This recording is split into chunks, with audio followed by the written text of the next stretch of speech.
Alexa, turn it down 2 notches.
Morning, everybody.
Chase, thank you for the follow, man. I appreciate it.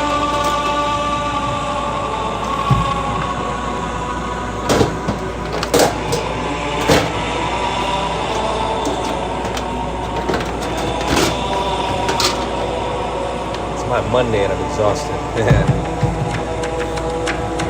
Tired already.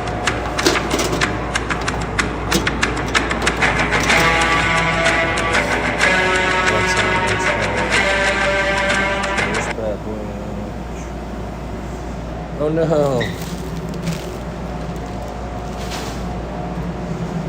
Let me turn this bad boy on. Oh, man, these guys gotta do a better job cleaning up.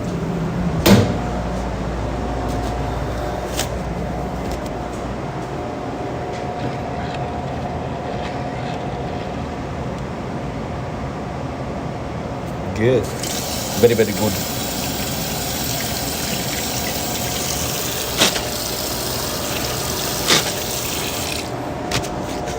For some reason, the font on my screen is small today. I gotta fix it in a minute, but I gotta open this restaurant, so give me a minute.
Busy yesterday. It's crazy.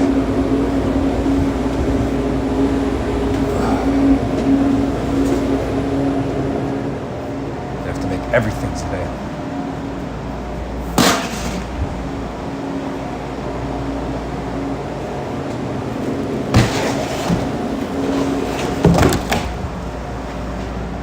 Okay.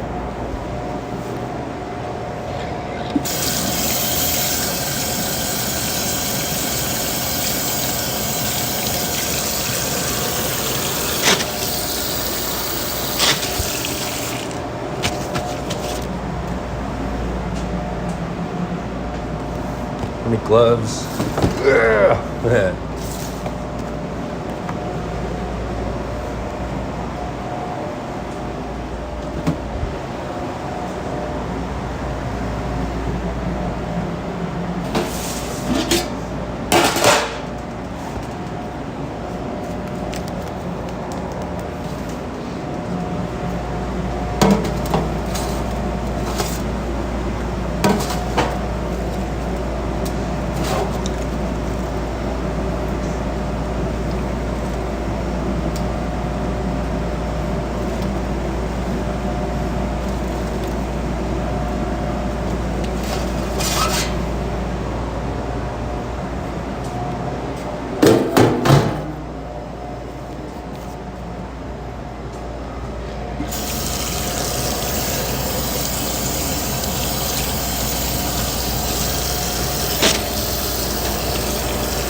Looking at here.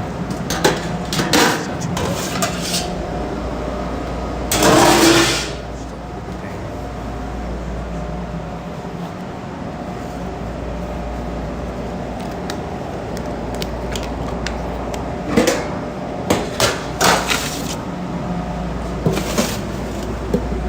Hold it.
Got some carnitas going down.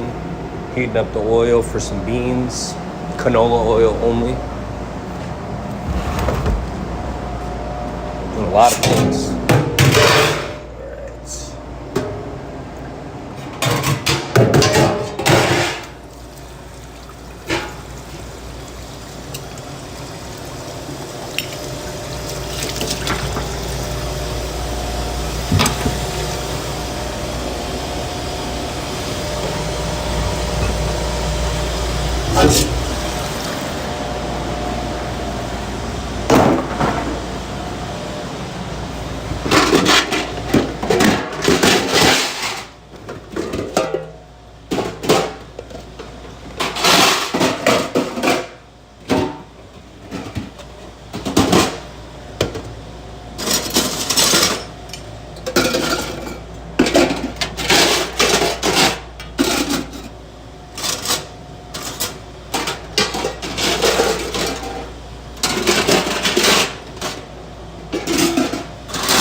Got a lot of work to do.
Just gotta organize better, man. It's sloppy. It's frustrating.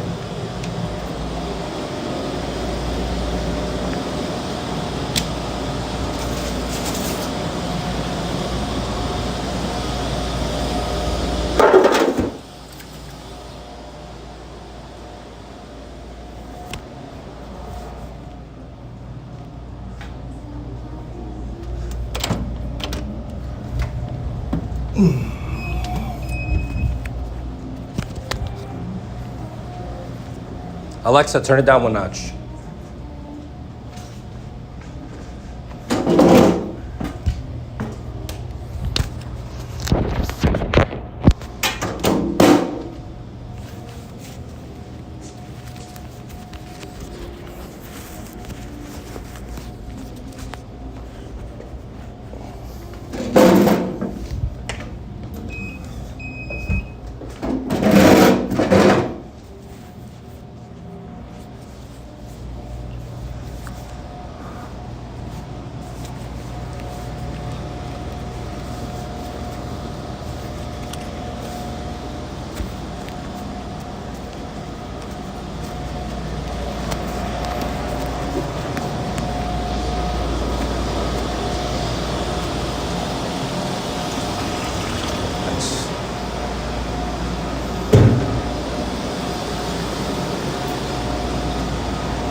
What up, Kenny? We got a ticket already, guys. Now, breakfast burrito with steak. Breakfast burrito with steak. 7:25 pickup time.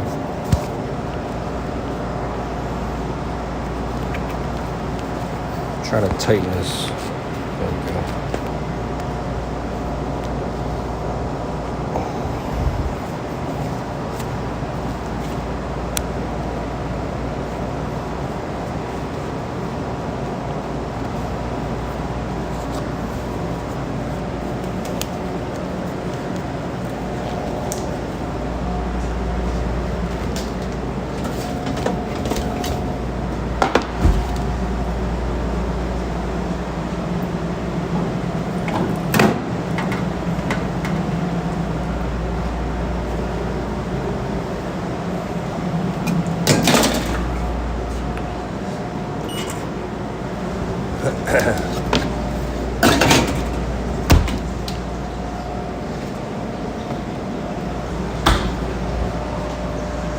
Okay.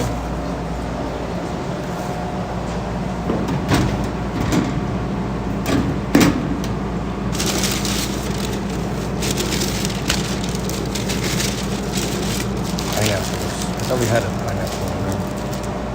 Cheese, guacamole.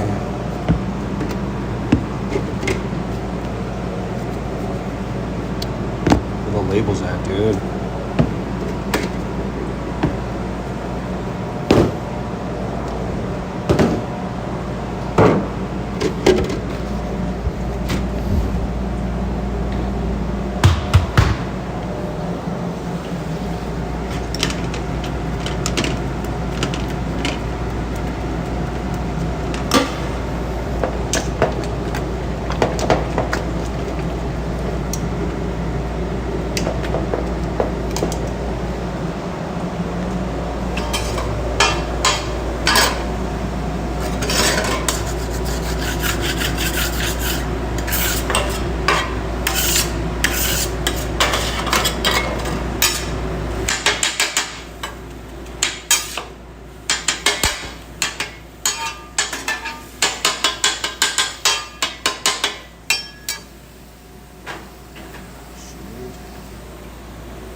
telling you, dude.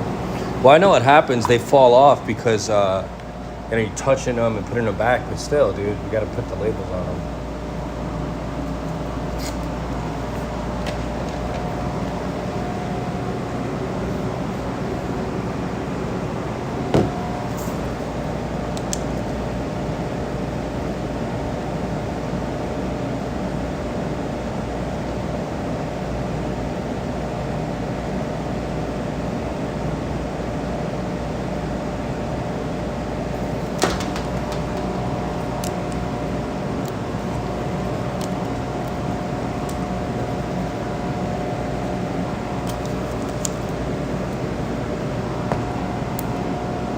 See what I mean? These little labels, dude. They don't want to participate in the rules. But still, yeah, you know what I'm saying. You says what I'm sizzing. Schmiz what I'm schmizzing.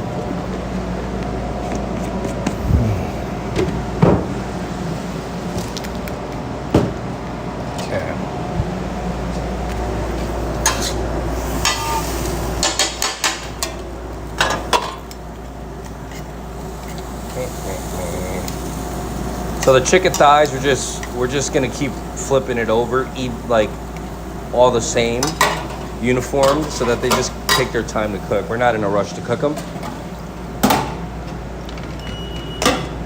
We just want them to be evenly cooked, and we have a thermometer too. We'll make sure we check the temperature of the chicken before we take it off the grill. But it should be at least 165 for 15 seconds. So realistically, it should be like 170.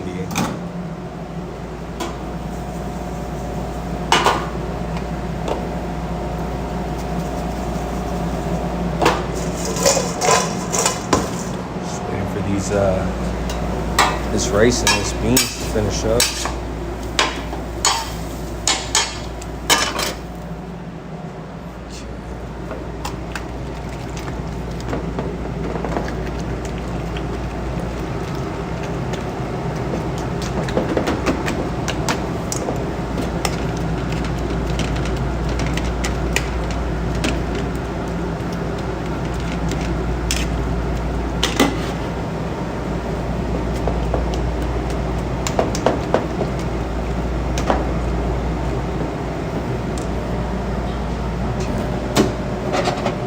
I love these multicolored eggs. It's crazy because these are better and they're cheaper than the store national brand eggs. The national brand eggs, you gotta put your car note down to buy eggs nowadays, dude. It's so expensive.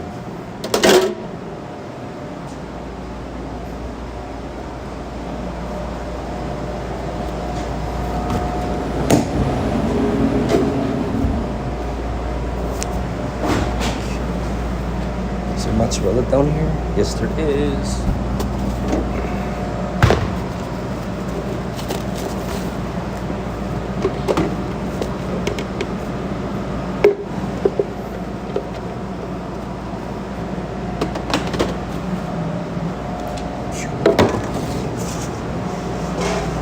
I always learned working in restaurants growing up and stuff is to really become like a master at like consolidating your steps. You know what I'm saying? Like instead of me taking one bottle to the sink every time it's dirty, you know, I can minimize my back and forth runs so that I'm not burning myself out if I gotta work a long shift. I want to just be very intentional with any area that I touch so that I'm not having to go over my own work, you know, multiple times.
close, pretty close. See it cook faster, damn it. Me.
Woo.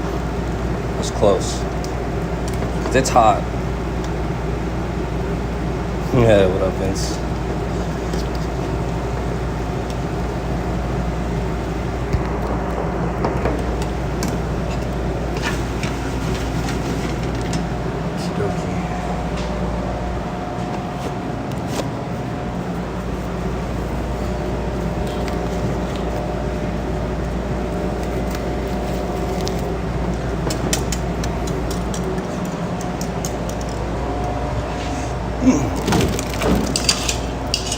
Hot and heavy.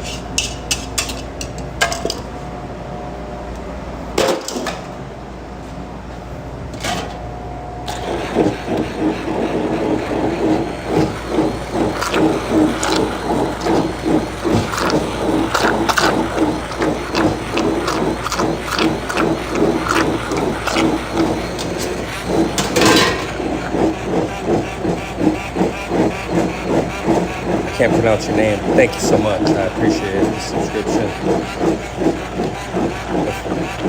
So cool, man. Even people from different parts of the world are vibing with the food. That's awesome.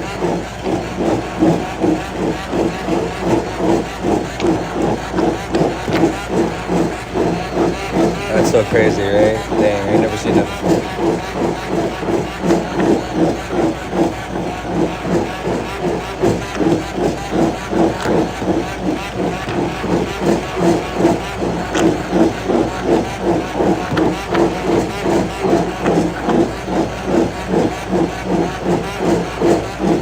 Based off the square, it's Korean, right? I play Magic the Gathering. I know the cards. I know the font when I see it. I hope I'm right.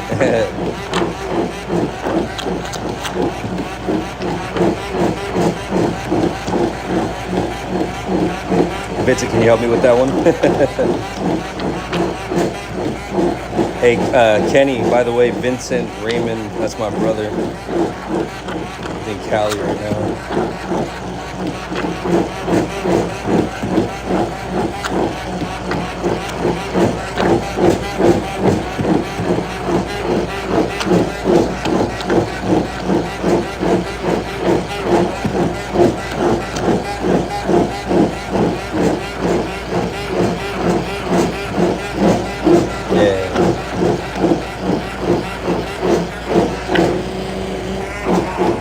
Posers.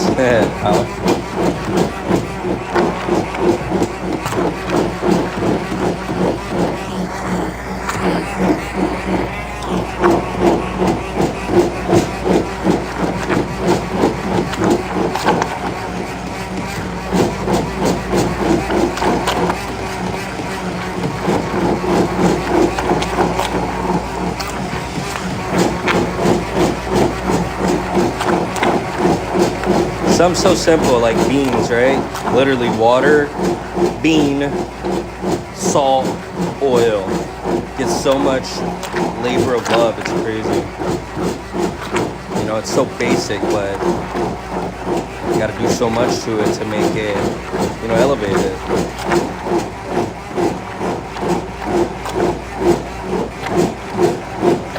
Heck yeah. Stretch your hammies. Don't pull no hammies. You'll be done. Done before you start. Put a fork in you.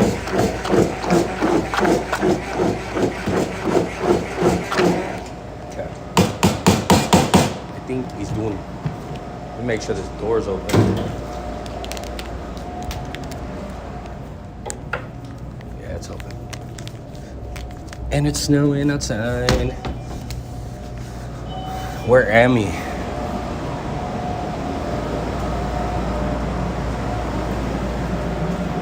Turn that down. Right. So the beans are done. Start working on the steak. The rest of the food. Need cilantro.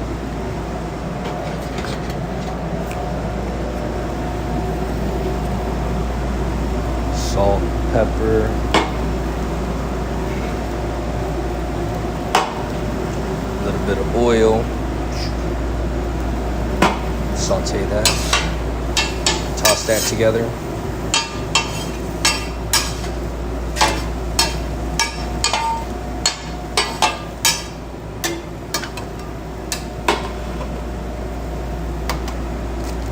Eggs. The trick is to take your ring finger and your thumb and you press down on it, and then you, almost like the claw machine, you open it up and then you drop the egg. The claw. Let's do it again, children. See? The integrity of the embryo is still cool. You just don't want to, what do you call it? Be afraid of the egg. Like if you're a fry cook, or if you ever messed with a fryer before, you know, after the first time you've used it, you know not to, you know, panic and throw something in the fryer, because that thing's gonna get back. It's gonna bounce back so quick and burn you. You know, you learn to respect the fryer, but at the end of the day, it's like you have to be afraid of it.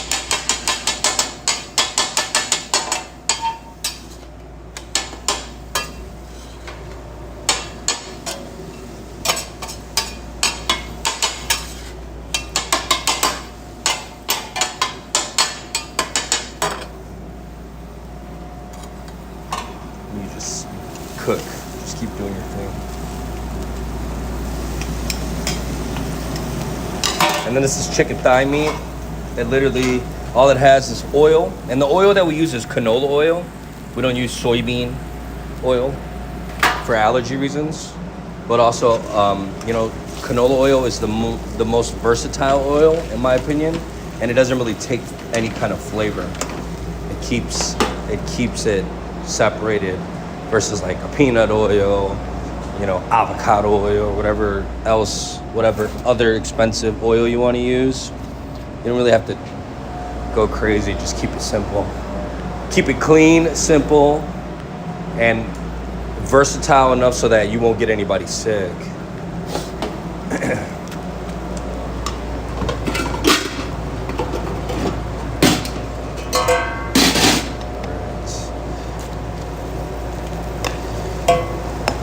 Doki artichoke.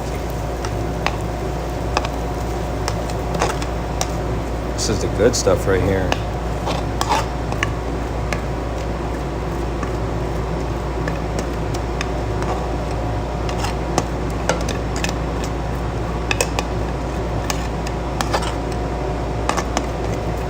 See, I'm not trying to scrape the crispy parts. I'm just trying to let the tongs do the work to kind of chisel away at those little stringy parts. Those are the most flavorful parts right there.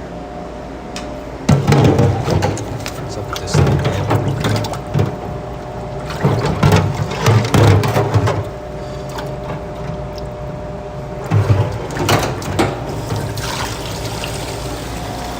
Yeah.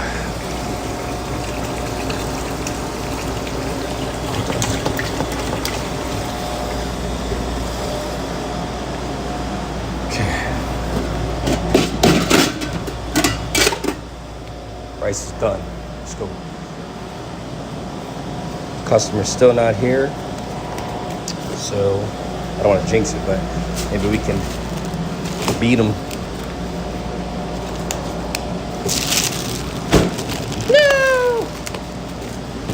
Dang it. R.I.P.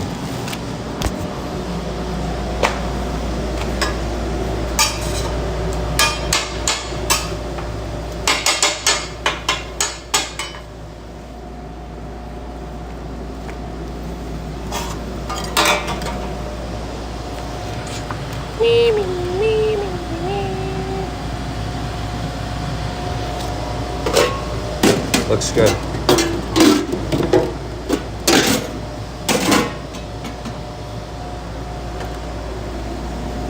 As long as it all works out. But in the end, it doesn't even matter.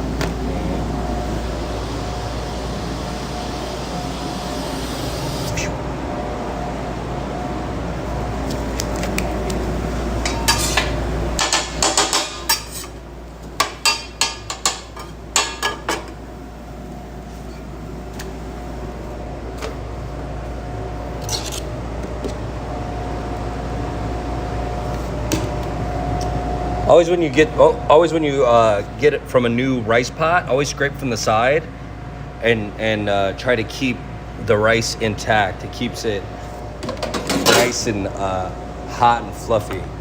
That's what my mother taught me when I was a little boy. She didn't really well, she screamed at me because I would eat the rice. I would go right in the middle and mess up her rice, or Puerto Rican rice. Just big old spoon right down the middle. And then I get hit with a wooden spoon right down the middle of my forehead.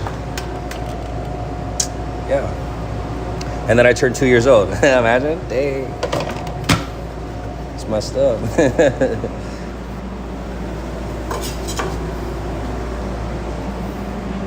Boom.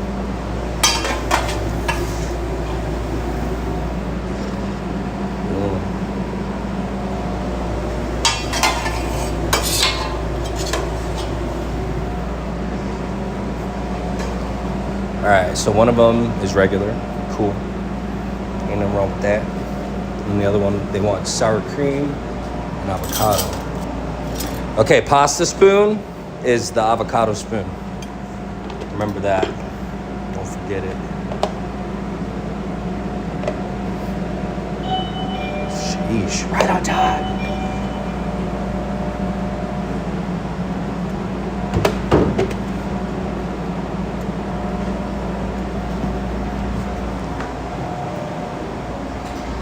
Pick it up. Give me like 1 minute. Cool, thank you. Avocados.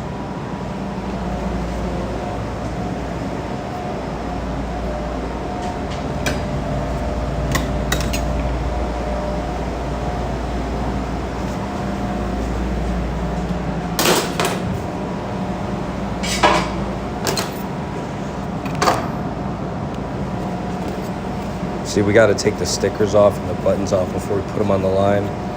So make sure I get that done. All these little things, and it's above the fill line too, so I really got to fix that.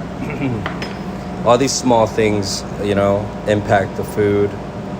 And also, you know, it's not okay by the health department, so it shouldn't be okay by us too. Okay, so look, with the pasta spoon, you can literally just get in there, right?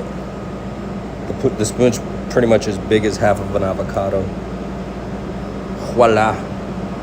See, sometimes avocados are difficult. I think it's probably the tools that are the thing that need tuning. All right.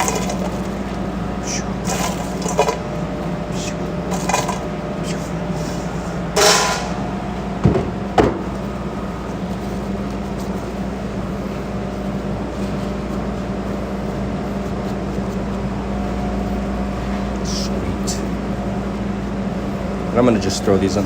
When the burritos are to go, normally we won't re-sear them. We'll just wrap them up and let the condensation, you know, sweat them, seal them in with the sweat.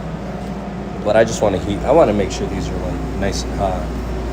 You know, always when you're working in a restaurant, the first order of the day is the most important order of the day.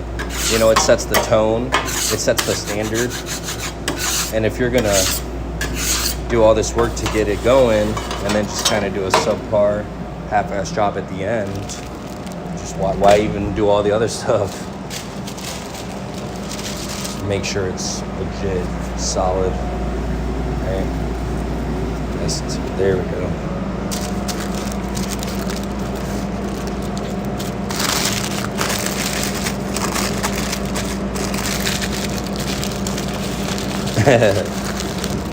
True. Jeez. We're about to see how much avocados and limes are gonna cost now after this little conversation about food in the world and America.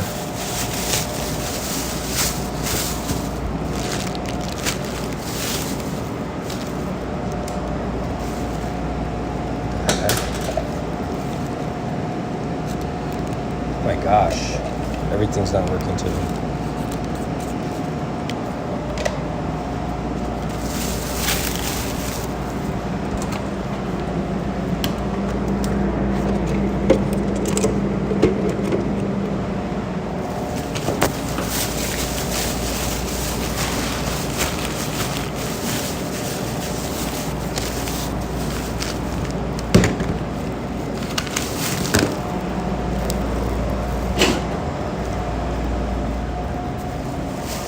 Have a good day. Thank you. Oh, thank you so much. For sure.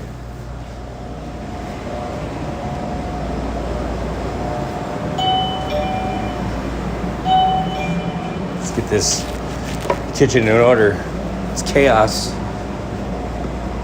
Not really, but that's how I feel sometimes, and I need to chill out, dude. Hyper focus on little shit that's irrelevant.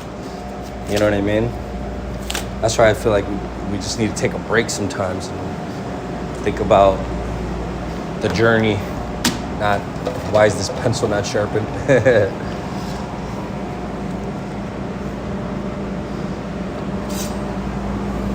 It's just follow-up communication. And I'm pretty good at that, but I could be better. I've slacked for sure.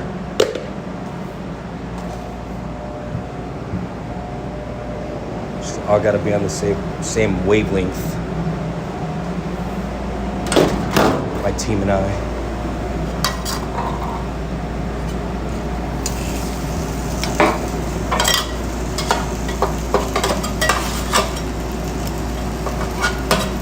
Thank you.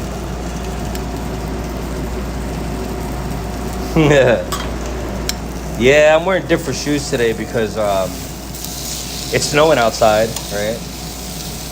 And my non-slip shoes that I do wear, sometimes they hurt, you know? So I'm wearing the Vans. Probably not any better because it's flat and my feet are not flat. But it's nice to switch it up, you know?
Just another day.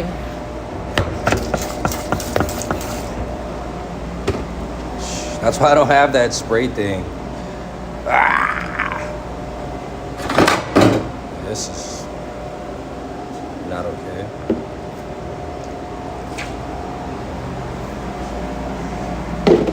Push those in a minute.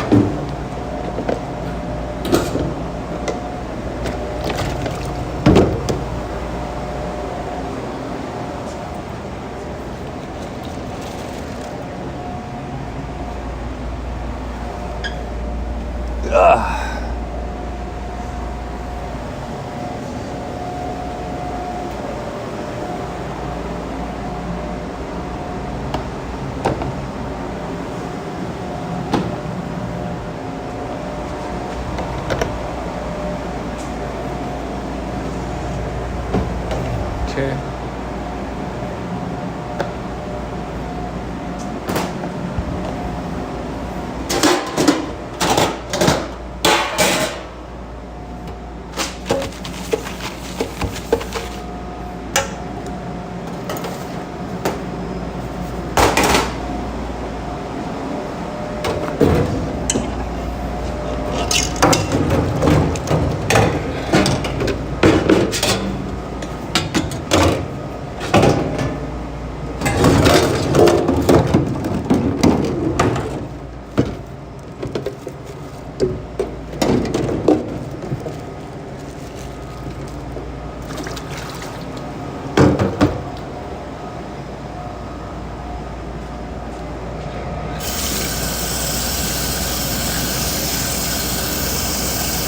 Yeah, we do catering.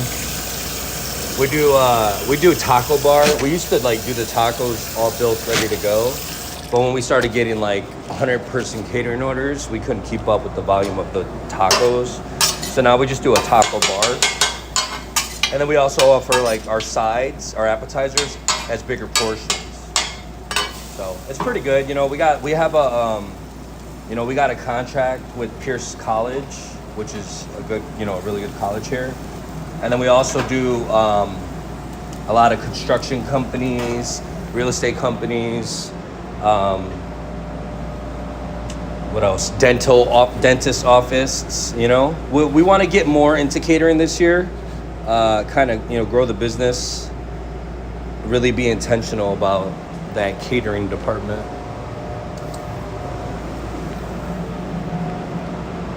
But things take time, we really want to be intentional with anything and everything that we do, so that we're not just being wasteful with food, number one, and also, profit, money in general. We got to be responsible all the time, financially responsible. Every little, every slim margin can be detrimental to the business.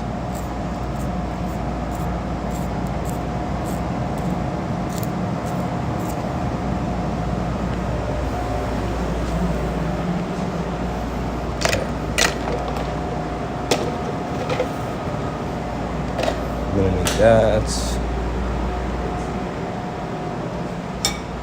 This pan needs to get hidden.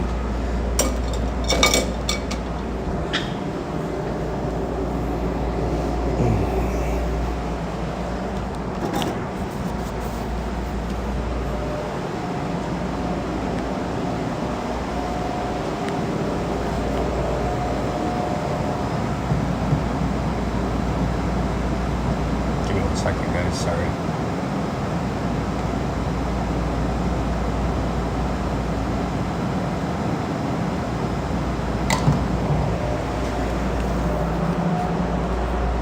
Haven't even gotten a chance to get myself situated.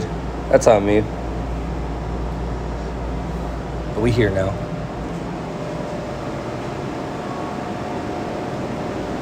Yeah, burrito bars are fun. It's cool?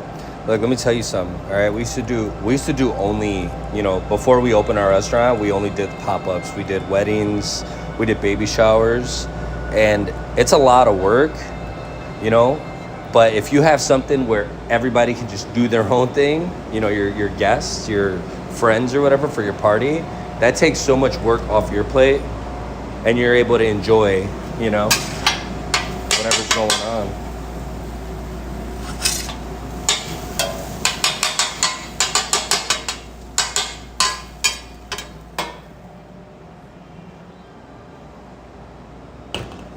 Oh yeah. Oh gosh.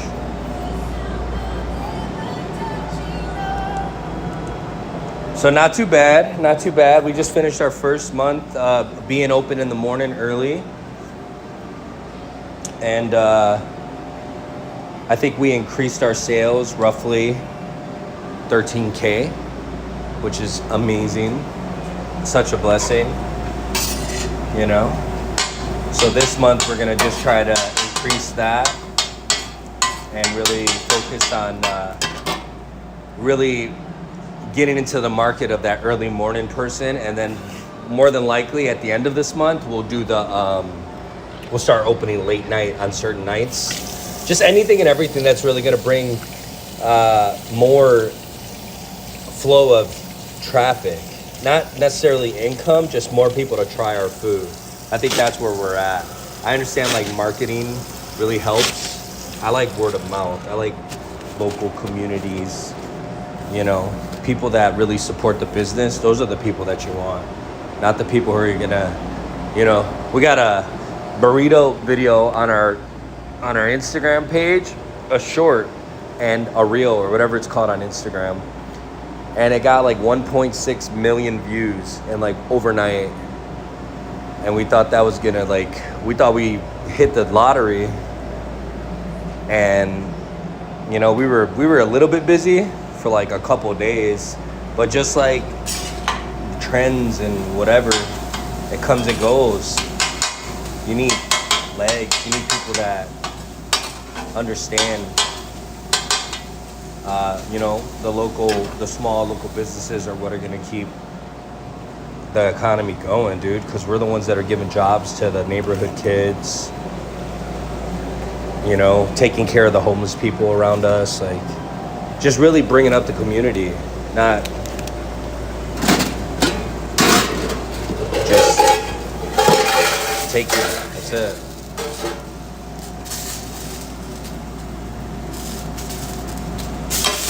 Well, there was no expectation, so zing, hell yeah. Oh.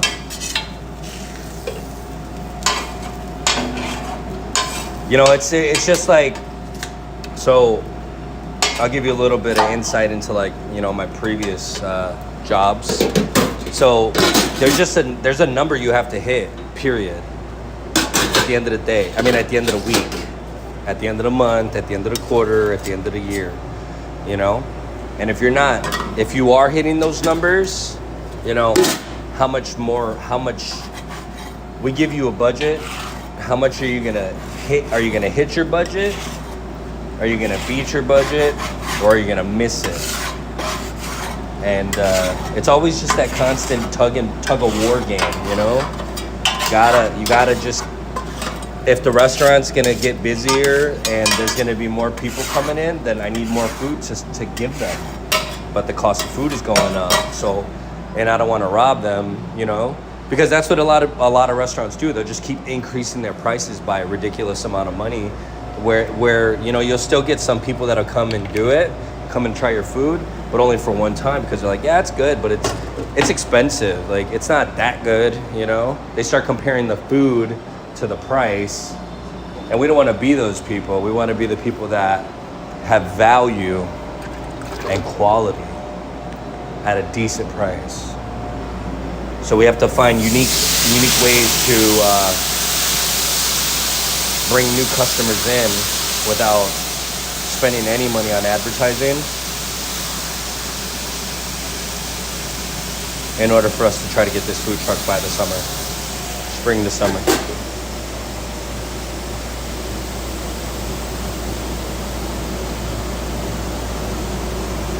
Yeah, dude, I'm telling you, they don't have that here in Washington.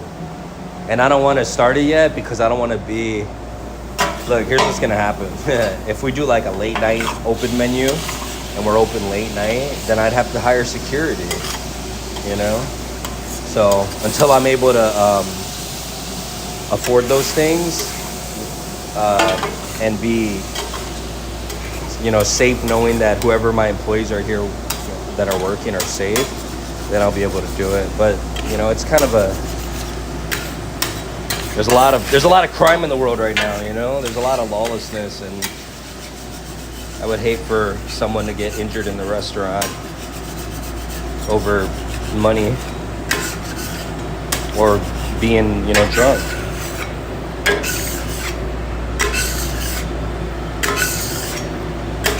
But I love that late night.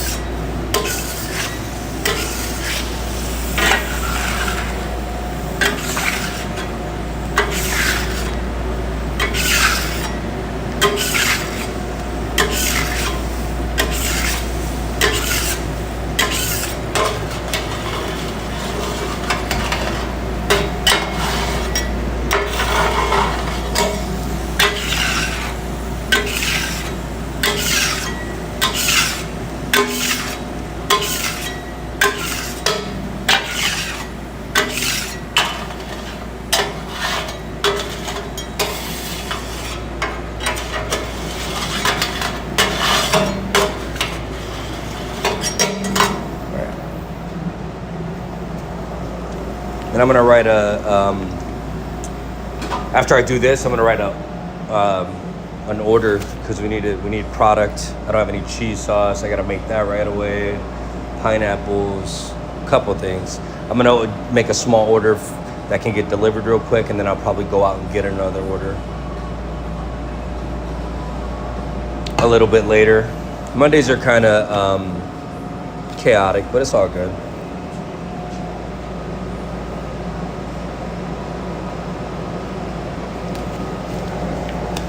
Yeah, dude, you just never know, people are crazy. People are crazy. People under the influence are dangerous, right? And normally people that are out that late, if they're not partying and, hanging out with friends, they're more than likely not up to good stuff.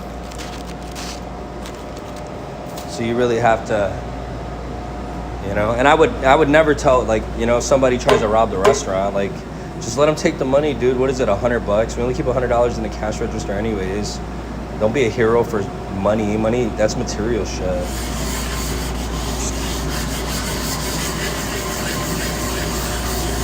Don't chase after people. That stuff's crazy, Don't do those things. Fight the great fight for a corporation that has billions of dollars. It's not worth it.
Sorry, it's not all julienne and cutting vegetables and making Wagyu steak. It's the foundation right here. The systems, the paperwork, you know, line by line, the meticulous detail. This is what makes a restaurant run efficiently. Not successfully, right, but efficiently. And that's what we're doing right now. We're making sure that the order that my staff member sent me yesterday was accurate before I placed that order.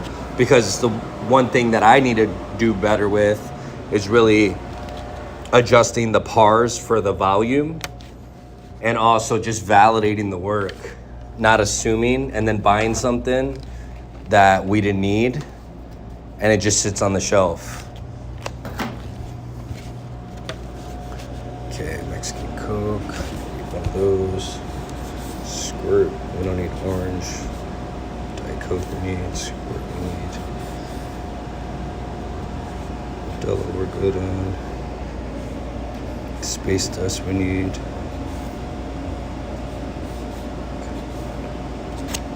Michelob we need.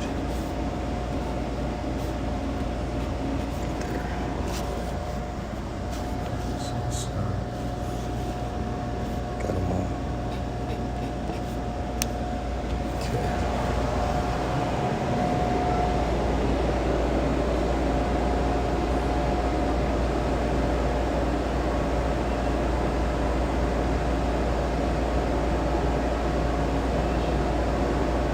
That's good, dude.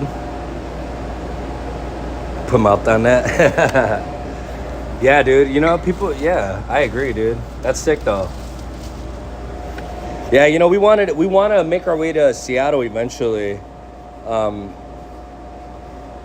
We'd have to, you know, we want to move to Puyallup too. So we got a lot of ambition.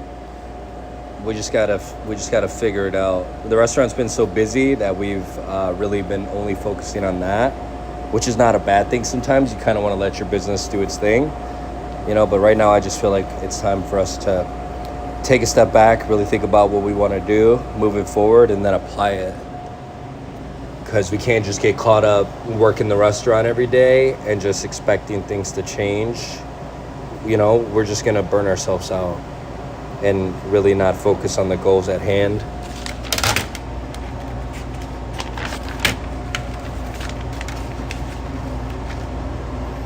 Sweating, dude, like an animal. Alexa, turn it up one notch.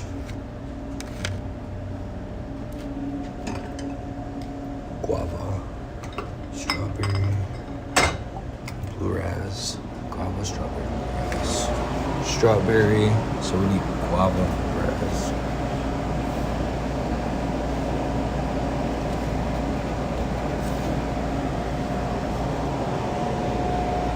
We have large straws. We do not, so we need large straws. Paper towels, we're good on. Forks, good. Large straws. Good on portion cups. Gloves, we're good on. Trash bags, to-go boxes, we have everything.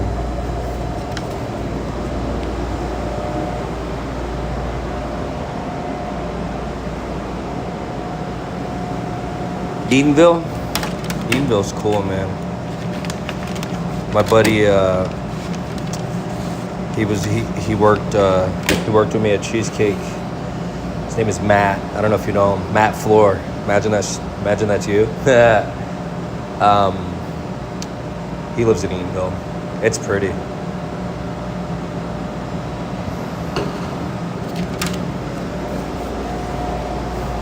There's only one person in Edenville. I know that's you.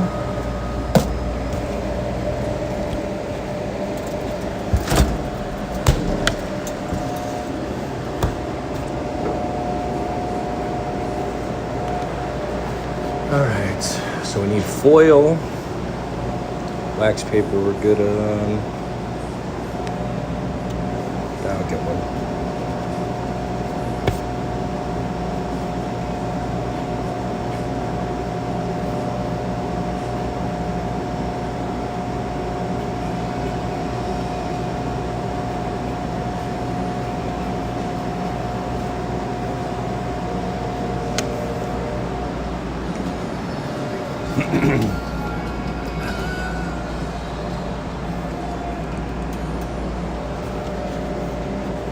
White vinegar we have, chicken bouillon we have.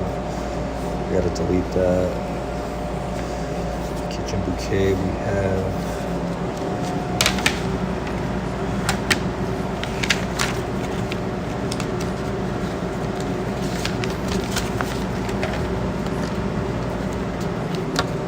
Good. Cloves. Star anise. I need some more star anise. Kitchen bouquet. Worcestershire, yep.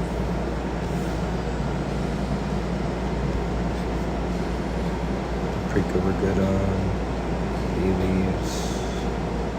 Oregano we're good on. Pepper we need. Onion we have.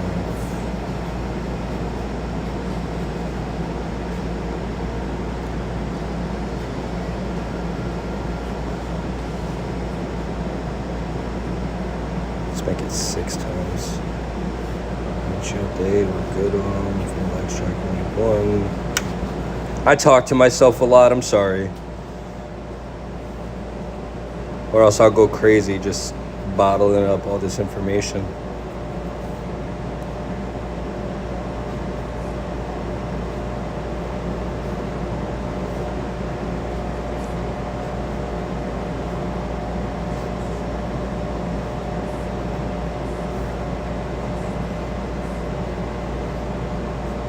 Looks crazy up there. I can't even look up there. Potatoes, we're good. I would buy a case today. Why not? Beans, we're gonna need 1 because I'm gonna cook all those.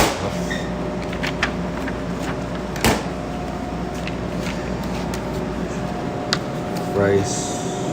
I think we're good on that. Canola oil, we're good on. One of those.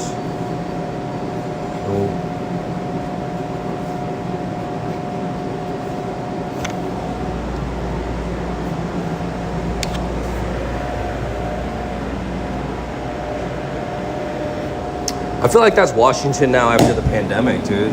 It was so lively beforehand, then the pandemic happened and everything's just like meh. I know that's starting to come back a little bit. Jeez. But it's not the same. And I don't know if that's everywhere, but for sure, I've seen it.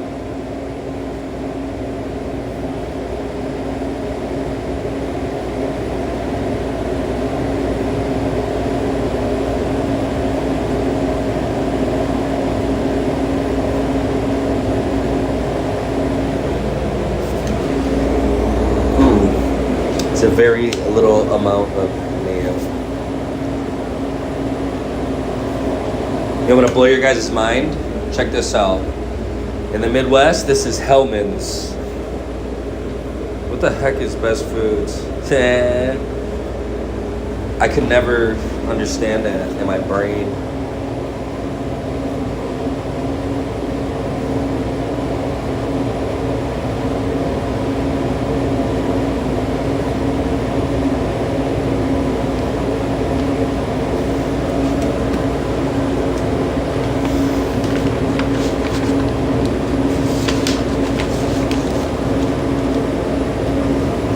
Yeah, I know, I'm just kidding. But I was just like, you ever, like the, what do they call that? The Mandela effect?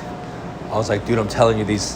And I was like trying to convince my wife's family, like, dude, it's Hellman's. And they're like, we've never heard of Hellman's. It's like Carl's Jr. and Hardee's. They're just like the same entity, but under different ownerships, depending on where. But I would trip out all the time. Crazy person.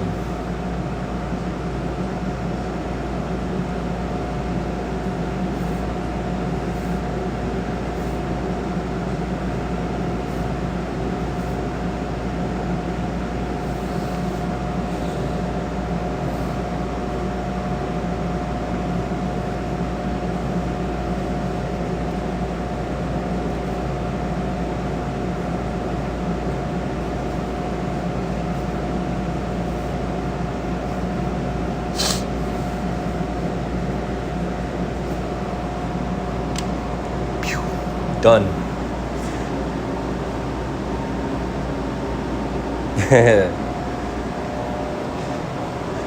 I know, and they look at me like, what is up with this kid, dude? He's out of his marbles.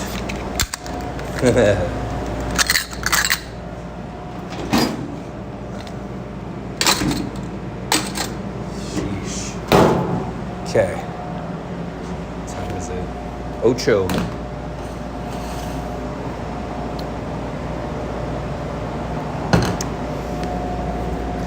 Gotta go outside to grab the prep sheets from the car.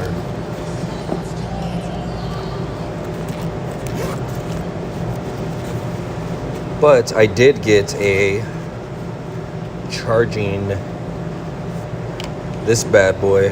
This thing's heavy duty. Charge a building. It's a backup generator.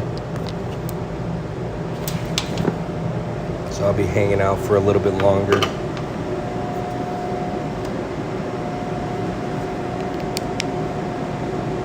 Dang. That thing ain't no joke. We're here. We ain't going nowhere.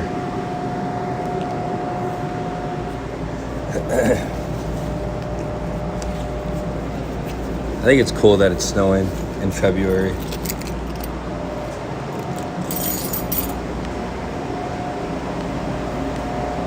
Oh man, let's go check it out.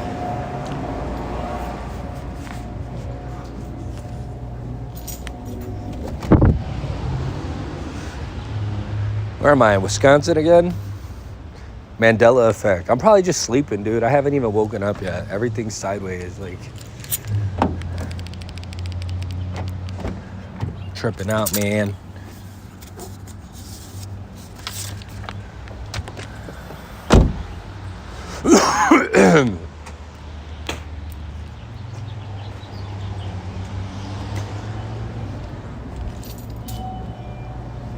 Oh, I realized that light's not on. What's up, dude?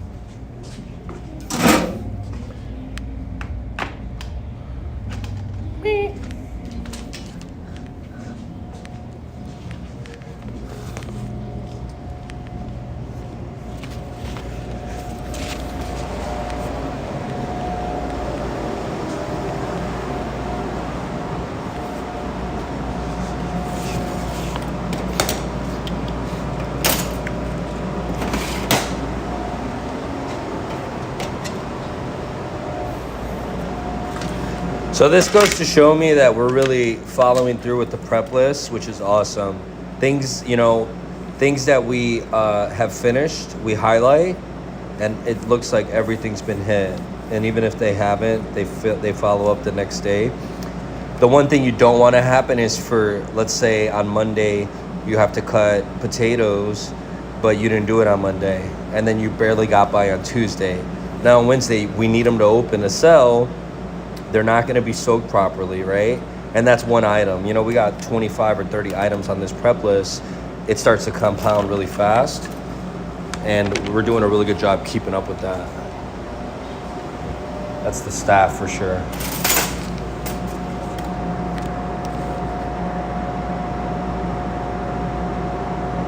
Yeah, my wife and I both own the business. We do. We have 4 employees right now. I changed my schedule because I would normally work volume 11 to 8, but I open earlier now, so I'm working from 7 to 5. It just depends on the business, wherever the business needs me.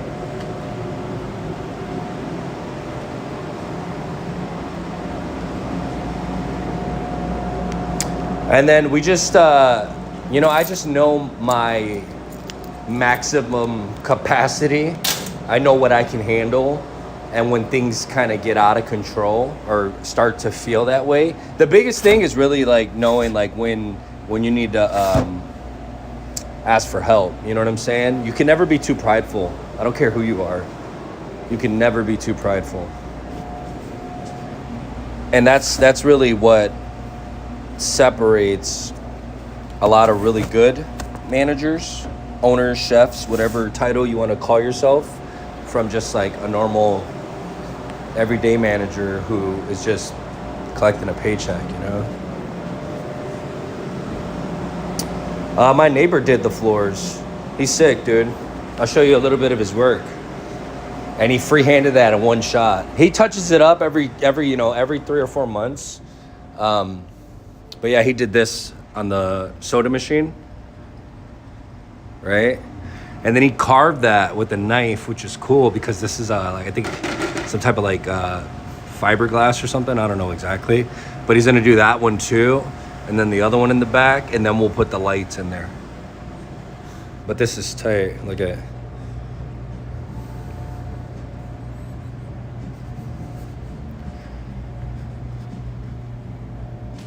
And then he did this here, which is I like the gold because it pops, right? This is our circuit breaker box. It's crazy. I think he did something in the bathroom too, did he? Maybe. No, he didn't do anything in the bathroom yet. But this corner, what he's gonna do, this is sick thing that's coming up. So basically what he's gonna do is he found this picture frame that matches the aesthetic of the restaurant, right? Almost like that rustic, yeah, it's just like a rustic steampunk type. Nah, I'm kidding. It's just like a rustic, upcycled look. But we're gonna put a picture frame there, just the frame, and he's gonna draw a lady inside of it, a sugar skull lady, and then her hair and her hair is gonna be like flowers and vines, and it's gonna cover this whole entire corner wall. So that's gonna be tight when that's done. And he could do that really fast. We spray painted all the floors in the kitchen and we sealed it, but it came off, unfortunately. But he's cool, dude. He's legit. Okay.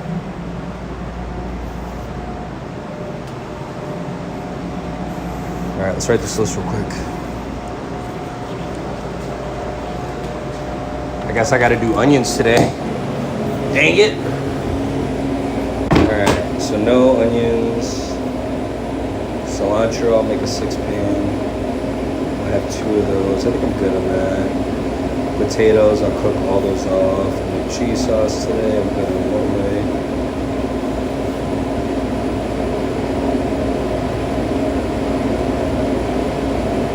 No, we used to do birria. We don't do birria currently.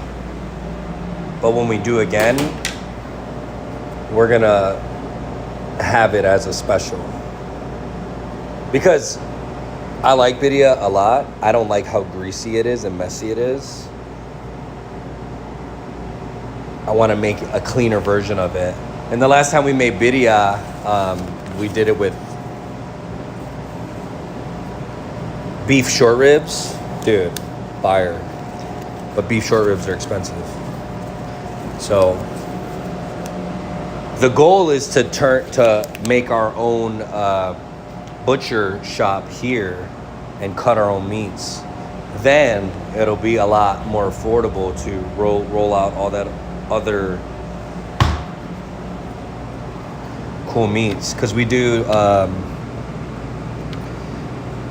we've done beef tongue too for a long time, lengua.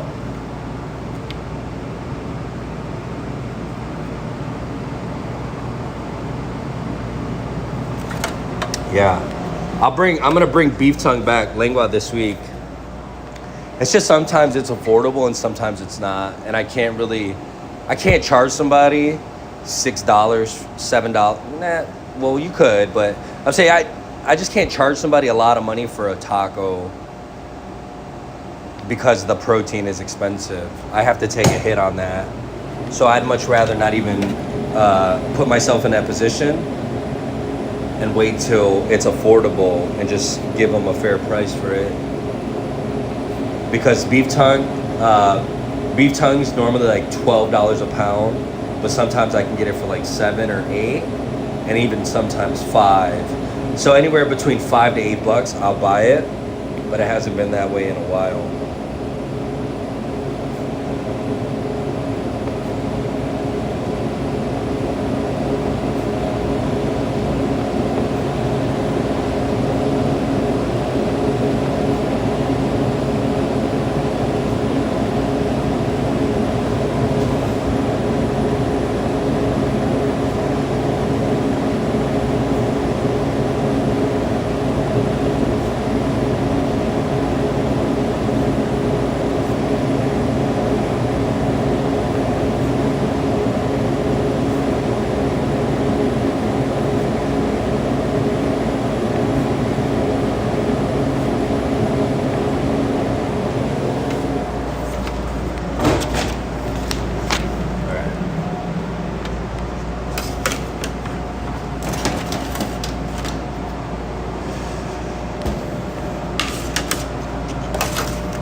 So the first thing I need to make is cheese sauce, because I don't have any, and pineapples. Okay. I'll figure this out real quick.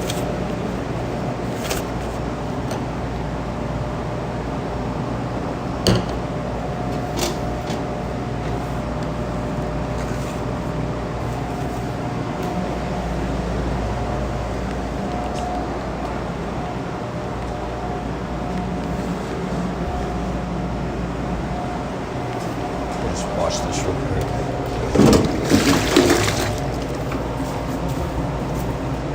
Get this out of the way. It's always cool to organize your tools and your pans and your lids. You gotta make sure the containers that you store it in are clean too, because stuff falls in them all the time. That's not safe.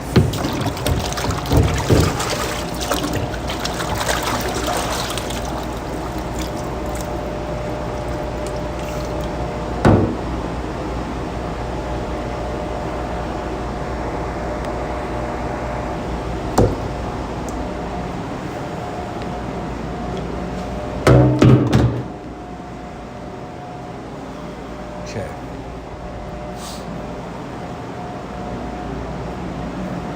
I'm gonna put this apron on real quick. Give me a second.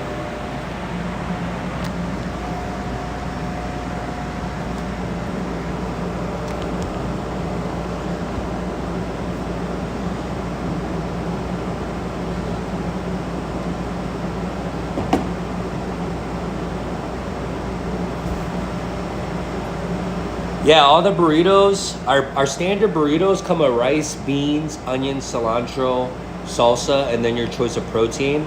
But since we are a scratch kitchen, we build everything to order. So if you don't like onions, or let's say you don't want beans, or you want to add cheese, all those options are available, you know? And then, so in order to understand your product levels, you really have to dive into the numbers of the sales, right? So there's this thing called a P mix report, a product mix report, and any standard computer system that you would use, like Square, or I don't even know what's out there nowadays, Clover, or whatever operating system that you use, it should have a database of all the items that you sell. And you really just want to look at those items and see what you're actually selling. It's tricky though, because if you have an item, let's say for example, a chicken tender, right? Like you have this chicken tender that you sell in your restaurant, but it's sold out all the time, right? That's not really a good thing, because you're not understanding how many of those you can actually sell versus, you know, when you sell out, you need a true number. You need to have enough chicken to make it through so that you don't sell out. And then you really, then you'll have a true number to understand, okay, well, you know, a case of chicken, here's some like real world numbers, right? A case of chicken thighs is $70 for 40 pounds, right? But I'm not gonna order a case of chicken if I'm only selling 10 pounds of chicken. I'm only gonna buy a 10-pound bag of chicken, because number one, I don't wanna be wasteful. And also, I'm not gonna spend money on things that I don't need, right? The store's open 7 days a week. I'm not gonna go, I don't wanna go to the store 7 days a week, but I really wanna understand how much food I'm selling, and then order with a little bit. I always say like a 20% buffer over that, and then you adjust accordingly. Thank you. Yeah, my staff do a really good job. My wife and I have really good staff who care, and you know, they really do appreciate working here, and we appreciate them.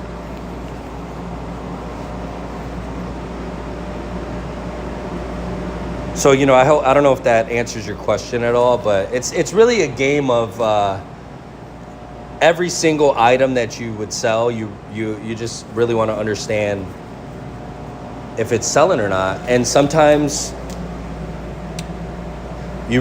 when you dive into your numbers, sometimes you see that the item that you loved, that this is my item, I created this item, that's like the worst selling item. Or it doesn't sell at all, but sometimes people are emotionally attached to their creations where they can't really make a sound judgment to protect the business. If that makes sense. I'm sorry. I know I'm kind of ranting here, but that's like the best way that I can understand it, and the way that I've been shown, and the way that I've taught, you know, my kitchen managers or my executives.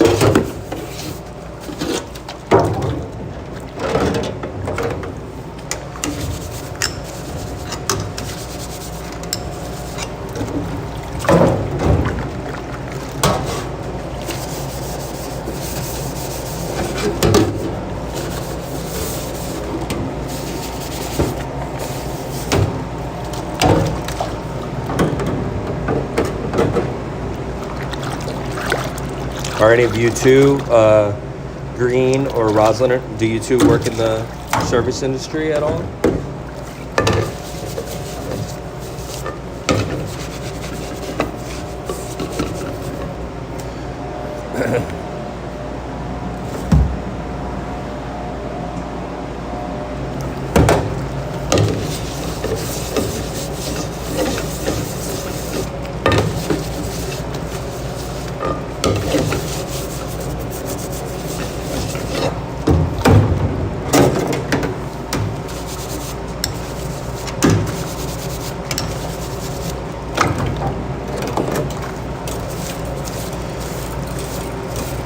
And for me, when I'm working by myself, it's always easier to keep up with the dishes. Don't let them pile up too much.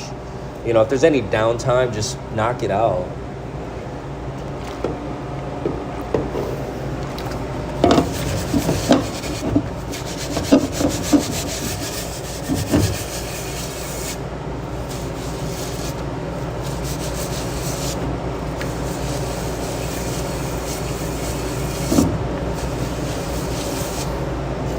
Thank you, I appreciate that.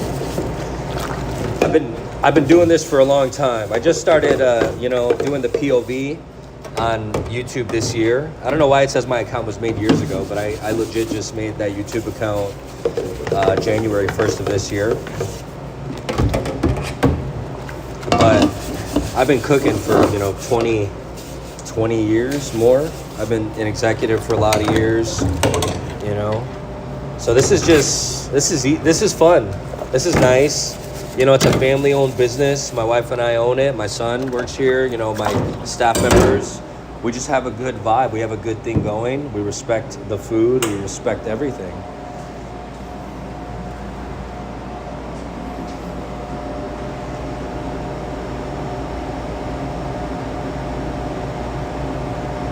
Yeah, we do have a real problem with that. We have a real problem with waste, and I'm not saying that we're perfect, because we do waste food sometimes, and it sucks, and it's frustrating.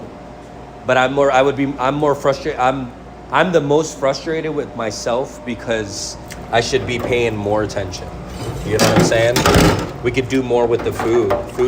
Food doesn't have to go bad in the food. It can be utilized or pureed or frozen, or we can use it before it goes bad, versus just letting the potato die, grow, live its life, and die to not even be used. Like, it's crazy,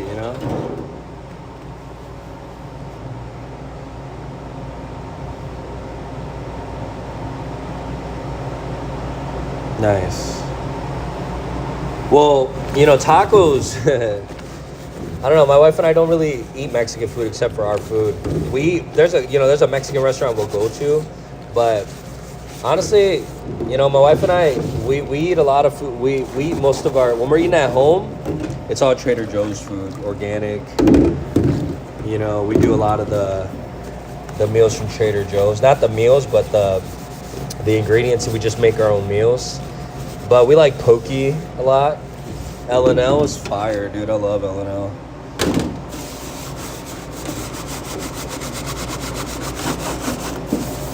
And Italian food.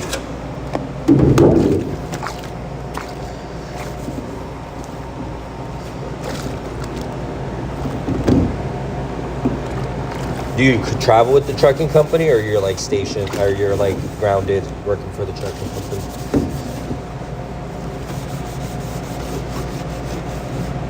No, but P word. If you're in Seattle, dude, Yang Yang. Oh my gosh, we love that place. That's like our favorite spot.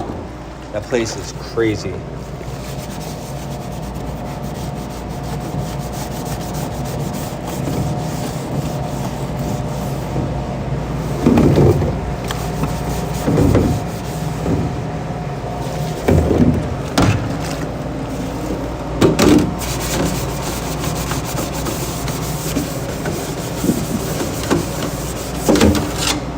And then there's this place in Tacoma. It's called Wooden City.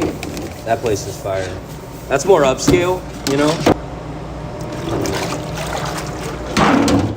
We get like stuffed Hungarian wax peppers, you know, crazy flatbread, stuff like that.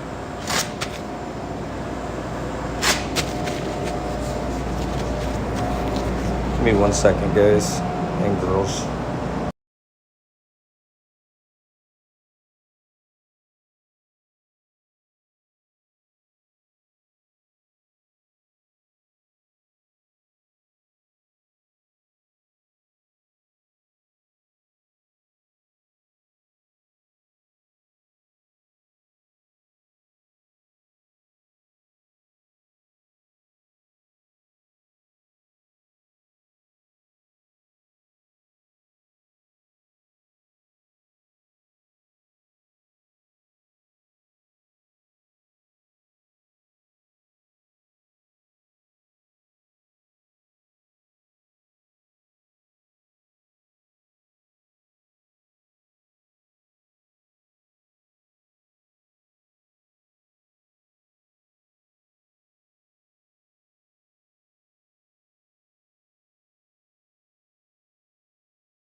Oh, you're talking about MSM Deli?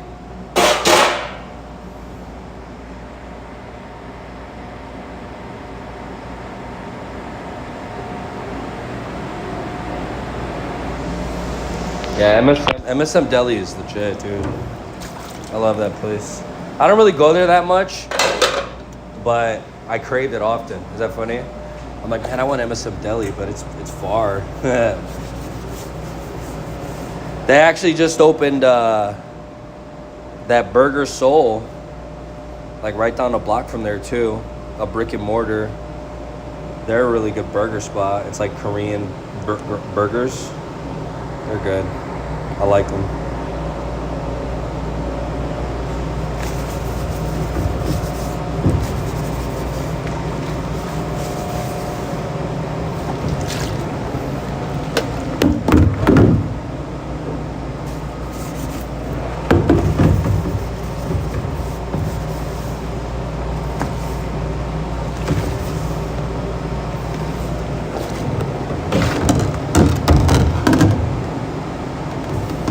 You know, since I have some YouTube people watching right now, I have a question. Do any of you want to see other kinds of cooking, or do you have any questions about cooking in general? You know, how to make something. You know, we do tacos, but we do Mexican food. But you know, I worked for the Cheesecake Factory for a lot of years. I worked for Maggiano's, an Italian restaurant. I was a corporate trainer for Denny's. I just have a lot of experience, and that's what I want to do. I just want to help people understand food differently than, because everybody, working in the service industry for as long as I've worked in the service industry, I've noticed that there's a lot of the training has gone downhill, not because they don't care, it's because they don't understand. And I feel like a lot of the leaders and teachers and developers are they're not cooking anymore, or they just have a different approach, or they're too old school and they get in trouble for what they say or do or how they act, versus, being professional and really peeling back the layers and teaching people how to properly cook and understand things, not just like, you do it this way and that's it. You do it this way because that's the way that we do it, versus like, no, you do it this way because you don't want to be wasteful, or you're cutting the meat wrong and this is how you're supposed to cut it. And people just need to be shown, especially nowadays with a lot of newer people in the culinary industry. People catch on pretty quickly. They're not old-minded, old-fashioned. They have technology. They can watch a video and understand something pretty quickly. Got to show them that respect,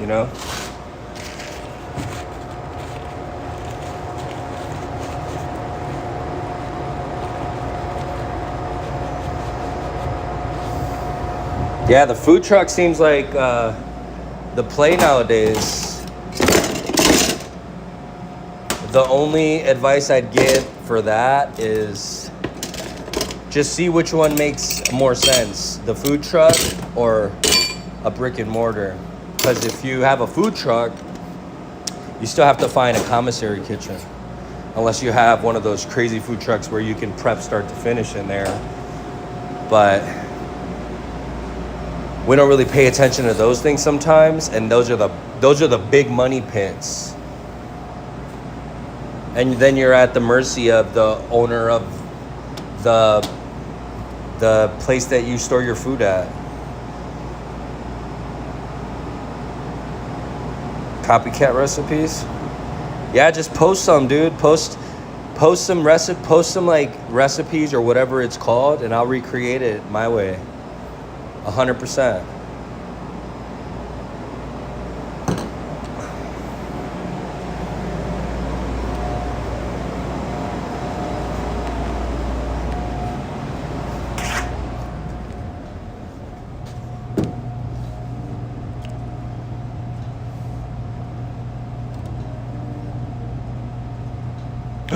No. Was that a order that I needed to make?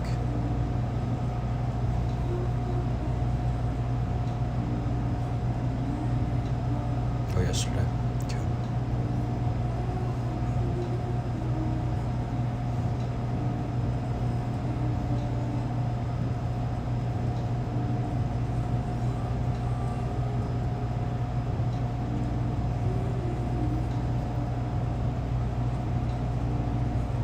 Of course, I'm dishing out free legal advice. I'm like that lawyer on TikTok that's always like, no, you can't do that, and here's why.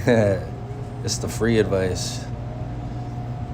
It doesn't cost me anything to just share my knowledge. I'd rather people be more aware than get caught up. You know what I'm saying?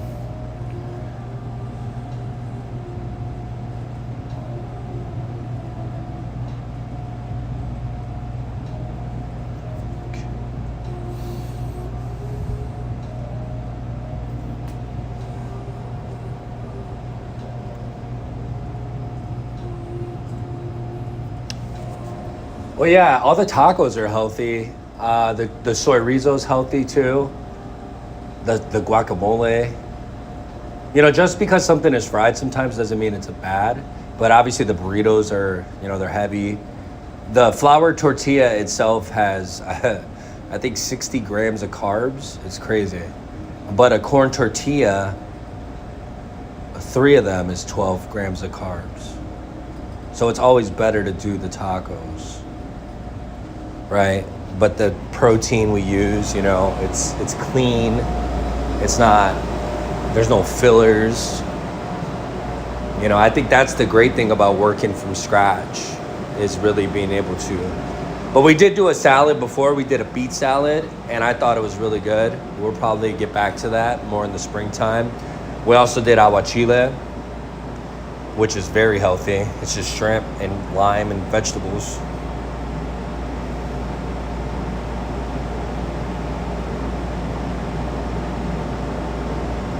Yeah, we're actually I actually got in contact with this dude in Oregon, and we're gonna make a deal pretty soon.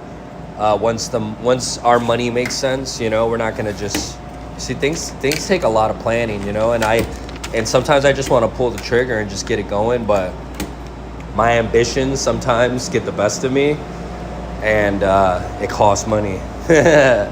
My ambitions cost money, so I really have to be. That's one thing that I'm doing this year, is trying to stay hyper focused on being very intentional of where that dollar goes in the restaurant. It's very righteous and cool to like not pay yourself as an owner, but we got to pay some bills. You know what I'm saying? We got to really figure out how we're gonna make a profit for our own personal,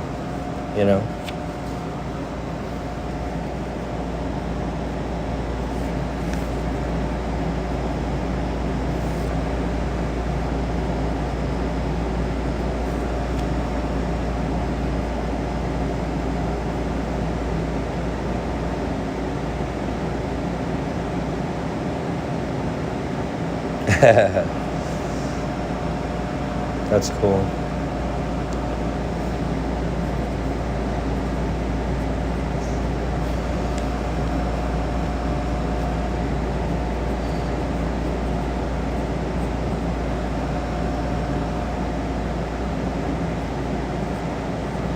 Normally I would put this in my phone, but since I'm live streaming, I'm gonna just do it this way. It's cool.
Found it.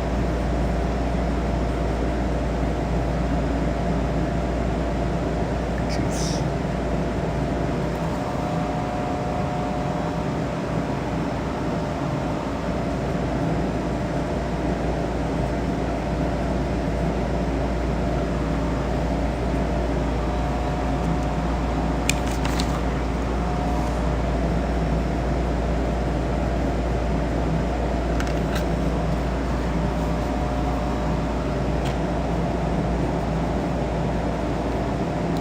My pastor always says every great idea started on a napkin in a diner.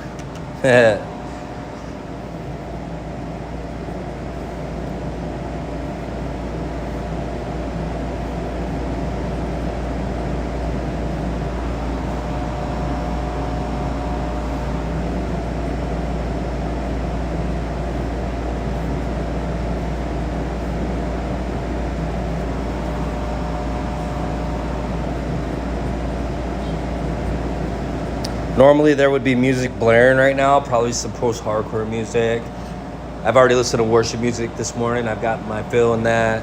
But there would be a lot of music blaring. There'd be a lot, going on. But I can't really do that when I'm live streaming on YouTube. I don't want to get copyright.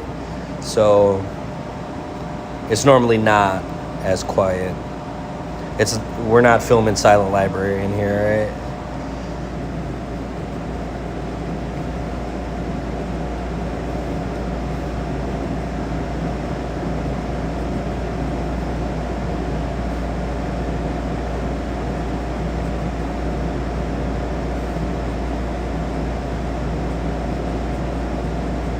Scribbling like the number 23.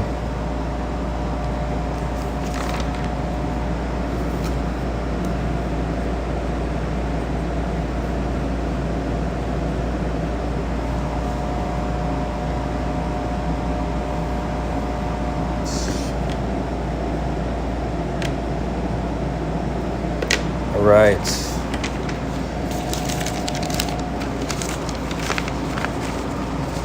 So I've been really thinking about doing a podcast. I've been talking about doing a podcast for a long time with my family and close friends. And I really think I should pursue that and focus specifically on certain topics in the restaurant industry, the service industry, and really peel back the layers and give people a different insight. Because I've been looking at a lot of the podcasts and information on YouTube and on the internet, and a lot of it is like, it's all self-proclaimed, you know? This person's a chef, but like they've only worked at one restaurant their whole life. They went from culinary school to one restaurant, and it's like, okay, yeah, that's cool. You're a specialist in that specific topic and that, but like, you know, you need some versatility. You only train the people or manage the people that come in your restaurant. You've never branched out, you know, worked different areas, understood different things. Like, I just feel like I have a real unique perspective on the service industry, and I can really explain things and show and teach a different way than probably what a lot of people are used to. And I think that resonates a lot with the people that are in the service industry now.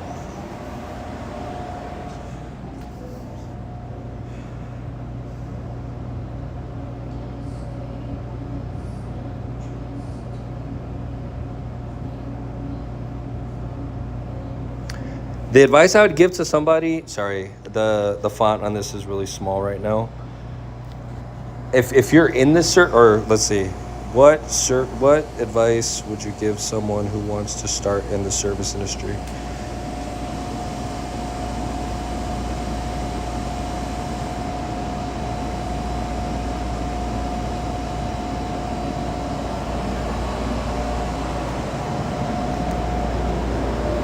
You got to start somewhere small, you know? If you're going to work in the kitchen, you got to wash dishes. That's it. You know, you got to wash dishes. Not because, you know, the dishwashing is the most lucrative job. You know, it's not. It's hard. You're wet. You know, you got to carry a lot of heavy stuff. But what you do understand, you understand systems. You understand the attention to detail. You understand grit. You understand, you know, a sense of urgency. And then you kind of work your way through there. You know, normally what I would do is I would hire a dishwasher, and then I would train them in prep. Once they're, you know, nobody wants to be a dishwasher, okay? So they get really good at it so that they can get out of the dish area. And then they want to be prep. They learn prep. They understand measurements. They understand cooking times. They just develop more and more. And then as they're prepping, they're going to have to cook some stuff. And then that evolves into line cooking, orchestration. You know, people get paid for what they know. And the more experience and knowledge that you know in whatever field you're in, whatever job you're in, that's where you're gonna apply yourself as value. You know, this is how valuable I am, this is how much I should get paid, and you go from there.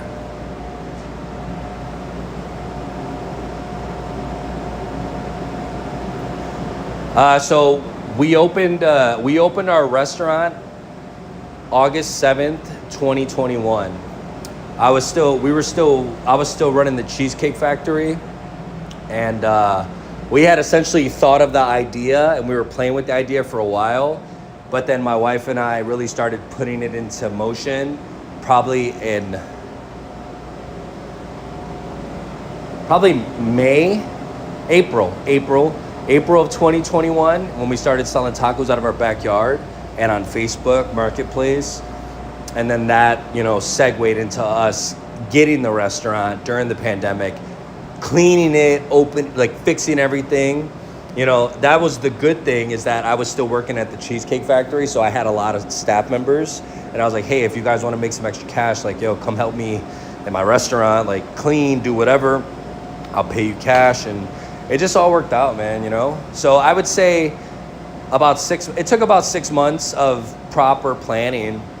The one thing that I could tell you is there's never enough money. Like, the money that we had, it went so fast, and we weren't even open yet, you know? It was kind of scary, but the unknown is scary, and worst case scenario, we DoorDash.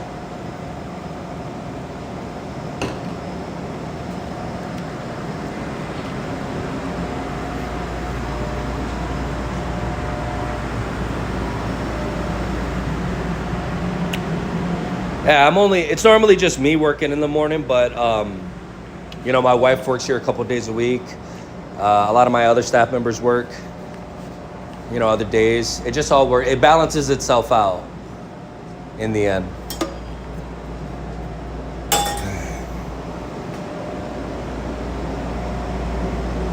But you got to understand too, I've had a lot of experience working in the service industry.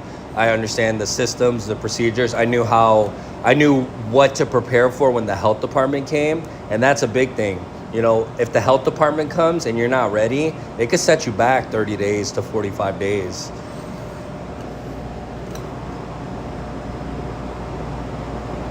You know, that pre-opening inspection is very crucial.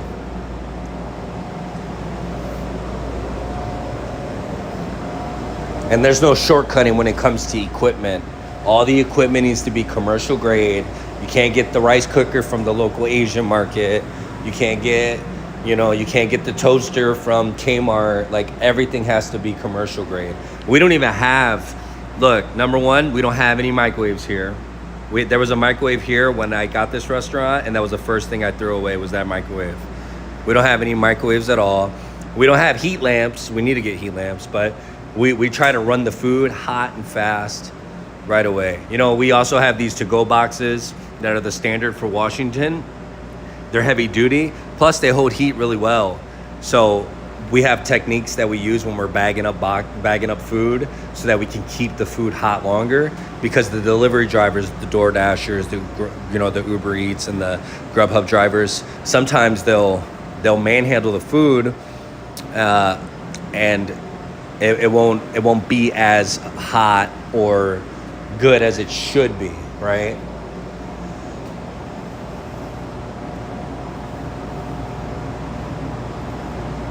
Sounds like your dad is a gambler. I took all my life savings and I put it on black because I saw it in a dream. It's like, no! Why did you do that? That's funny though.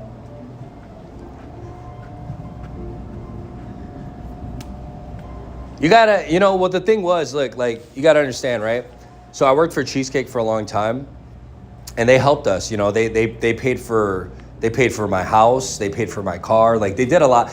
We had a nice foundation. It was hard earned, but we had a nice foundation to start. So it wasn't just like, I got all this money, we got all this money. Like, no, we were pretty established in our own home first, and then we took on something else. So, there has to be, we always talk about this in the service industry, it's called the color scales, right? The work-life balance needs to make sense. Your work-life finances need to make sense, everything, I used to get mad, I used to get pissed off at work sometimes when, we would some staff member would do something crazy or stupid, or they would cut themselves really bad, and I would get really mad because it's like, dude, why are you not wearing a cut glove? Why, there's a lot of things that are happening, not because it's just another layer of safety, and I would get really upset about those things because I don't want any of my staff members to get injured, But I can't be But then I would take that same attitude and bring it home, or not attitude, but you know, things that bother me, and you got to leave that stuff at the door. At the end of the day, we're making burgers and fries, we're making tacos and burritos. You know, it's nothing crazy, so we shouldn't act crazy. We should be respectful to each other all the time. Nothing's more serious than your family.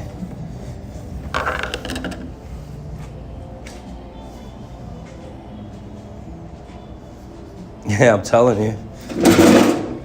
Oh man, this thing is falling apart, man. It's frustrating. I need to have a professional come in and run some wiring because it ain't working out.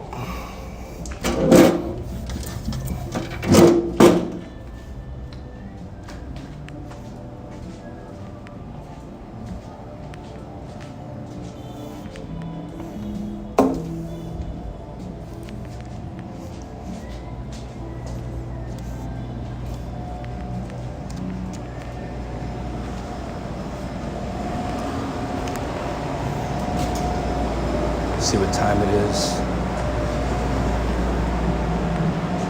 Okay. All right, friends. Monday's a crazy day.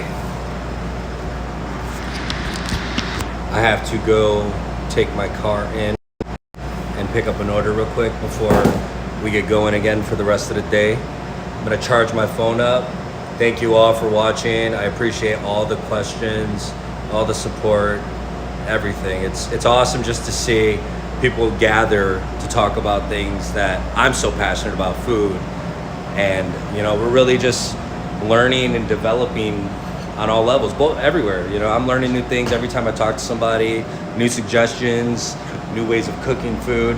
I'm always open to developing, and I think that's always what it is. As a leader, you're always supposed to just keep growing and keep developing, even if you feel like you've already hit that plateau. Who are you to say that you've hit any kind of plateau? You really have to work hard every single day at your craft to be better and better, and then whatever they say about you is what they say about you. But you can't be self-proclaimed. You just got to put your head down, you got to work. That's it. All right, everybody. I'll hit you up in a little bit. Peace. Thank you.